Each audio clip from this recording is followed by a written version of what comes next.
بسم اللہ الرحمن الرحیم۔ ناظرین اکرام السلام علیکم۔ بقول جناب سہیل وڑائی صاحب کے جتنی صحیح اور مکمل تفتیش بی بی شہید کے مقدمے کی ہوئی، پاکستان کے کسی مقدمہ قتل کی نہیں ہوئی۔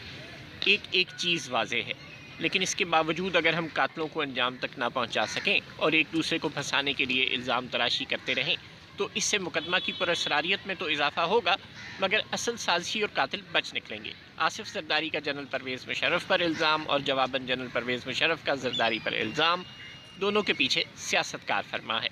دونوں کا قتل سے براہ راست کوئی تعلق نہیں۔ پاکستانی ایجنسیوں کی کسی رپورٹ میں صدر مشرف کا ذکر نہیں، البتہ اقوام متحدہ کی رپورٹ میں جنرل مشرف کی طرف سے محترمہ بینظیر بھٹو کو مناسب سیکیورٹی نہ دینے پر ذمہ دار قرار دیا گیا ہے۔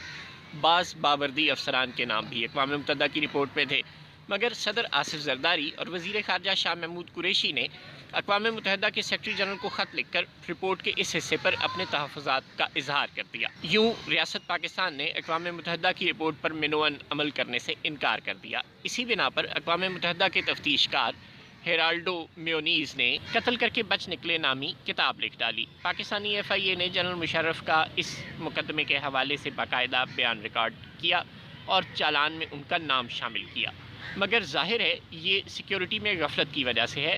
قتل کی براہ راست منصوبہ بندی میں ان کا نام کبھی بھی نہیں آیا۔ دوسری طرف پیپلز پارٹی کے مخالفین پہلے دن سے آصف زرداری کو ممکنہ قاتل قرار دینے پر مصر ہیں۔ پاکستان، برطانیہ اور اقوام متحدہ کی تفتیش کار ایجنسیوں میں سے کسی ایک نے بھی براہ راست یا بالواسطہ اس قتل میں آصف زرداری کو ملوث قرار نہیں دیا۔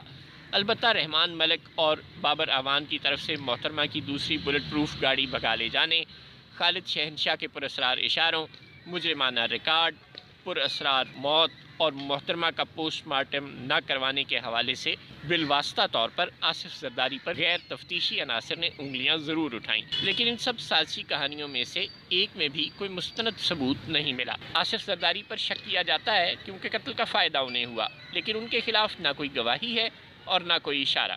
پاکستان اور دنیا بھر کے تفتیش کاروں نے محترمہ بینظیر بھٹو کے قتل کا جو نقشہ بنایا اور جس کے سائنسی ثبوت موجود ہیں وہ کچھ یوں ہیں کہ 15 سالہ سعید عرف بلال کو خودکش بمبار کے طور پر راولپنڈی لایا گیا۔ سعید عرف بلال کے جسم کے جو حصے ملے ان کا DNA کروایا گیا تو علم ہوا کہ وہ وزیرستان کے علاقے سے تعلق رکھتا تھا۔ واقعہ کے روز کے تمام موبائل فون ڈیٹا کو جمع کیا گیا اور بالآخر 2 سہولت کار ڈھونڈ نکالے گئے جو سعید عرف بلال اور ایک دوسرے ممکنہ خودکش بمبار کو لے کر آئے تھے۔ یہ سہولت کار رفاقت حسین اور حسنین گل ایک ٹیکسی میں سعید عرف بلال کو لیاقت باغ راولپنڈی چھوڑ گئے۔ رفاقت حسین کی اپنی ٹیکسی تھی اور یہ اس سے پہلے اکرما نامی ایک یوریشین خودکش کا سہولت کار بھی تھا جو شیخ رشید کو ہٹ کرنا چاہتا تھا، مگر جب وہ نہ ملے تو وہ chairman joint chiefs of staff committee کے گھر کے سامنے جا کر پھٹا۔ رفاقت حسین اور حسنین گل کا تعلق جامعہ حقانیہ کوڑا کھٹک کے ان طالبان سے تھا جو بیت اللہ محسود کے حلقہ اثر میں تھے اور مختلف کارروائیوں کے لیے سہولت کار بنتے رہے تھے، بلکہ انہیں یہ ٹاسک سونپا جاتا تھا۔ ہمارے ملک کی خفیہ ایجنسیوں نے ان 2 منصوبہ سازوں قاری نادر عرف اسماعیل اور نصر اللہ عرف احمد کو بھی ڈھونڈ نکالا، جنہوں نے خودکش بمبار کو ذہنی طور پر تیار کر کے اور خودکش جیکٹ دے کر راولپنڈی بھیجا تھا۔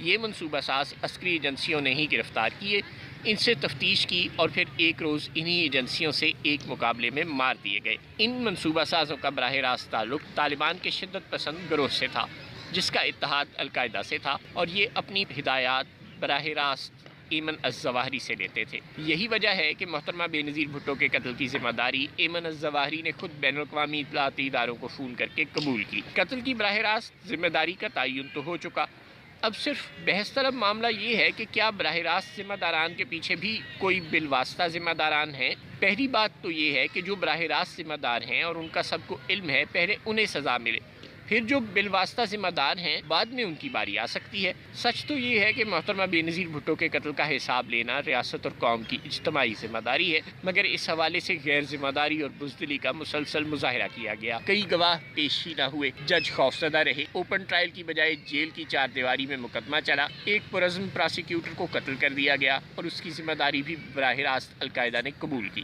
پیپلز پارٹی نے 10 سال میں اس مقدمے کی پیش رفت کے حوالے سے کبھی غیر معمولی دلچسپی نہیں لی۔ یہ سب وہ وجوہات ہیں جن کی وجہ سے قاتل ابھی تک سزا نہیں پا سکے۔ اور یوں قوم کے احساس جرم میں مسلسل اضافہ ہو رہا ہے کہ ہم انہیں بھی سزا نہیں دے سکتے جو دن دہاڑے ہماری لیڈرشپ کو قتل کر گئے۔ سیاست اور جرم میں فاصلہ ہونا چاہیے۔ محترمہ بینظیر بھٹو کا قتل ایک بہت بڑا جرم تھا۔ اسے سیاست کی نظر کرنا ریاست کی خیر خواہی نہیں بلکہ بدخواہی ہے۔ چاہے زرداری صاحب ہوں یا مشرف صاحب، وہ اپنی سیاسی مخالفت کے لیے محترمہ بینظیر بھٹو کے قتل کو ڈھال نہ بنائیں۔ اگر انہوں نے ایک دوسرے سے سیاست بازی کرنی ہے تو کوئی اور معاملہ یا موضوع ڈھونڈ لیں تاکہ محترمہ کے اصل قاتلوں کو سزا مل سکے۔ کہیں ایسا نہ ہو کہ یہ مقدمہ سیاسی قتلوں کے دوسرے مقدمات کی طرح مغالطوں میں معلق رہے اور تاریخ بالواسطہ قاتل کو ہی اصل قاتل قرار دے دے۔